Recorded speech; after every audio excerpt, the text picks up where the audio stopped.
Le chef du gouvernement face aux dirigeants de la BAD et de l'AFD, le programme solaire du Burkina en est le prétexte. Un programme mis en œuvre est en marche. Les institutions financières réaffirment leur participation à ce projet qui devrait permettre à tous les Burkinabés de bénéficier d'électricité de façon continue. Plus de précisions avec Alidou Badini et Estelle Judita Sogba. Bientôt, à ce programme solaire au Burkina Faso, l'Agence française de développement AFD et la Banque africaine de développement BAD s'engagent avec le gouvernement burkinabé pour sa réalisation. C'est un programme solaire qui va doter l'ensemble du territoire de gros moyens de production solaire. L'objectif étant de faciliter l'accès à l'énergie à la population. L'équipe chargée de mener les études a effectué une mission de pré-identification. Ce matin, il est question de restituer les résultats des travaux au Premier ministre Paul Kabatiba.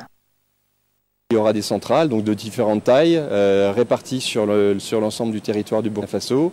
L'idée étant que toutes ces centrales solaires seront connectées entre elles par le réseau de la Sonabel et permettront ainsi de desservir l'essentiel du Burkina Faso. À côté de ce réseau de la Sonabel, il y a aussi dans le programme solaire que nous avons présenté de l'électrification rurale, donc ce qu'on appelle du off-grid, donc non connecté au réseau, qui permettront de connecter les ménages dans les zones rurales et donc qui permettront d'avoir un accès beaucoup plus vaste à l'énergie. Après cette phase de pré-identification, l'AFD et la BAD devront mobiliser conjointement des fonds pour le financement des études qui vont se dérouler les mois à venir.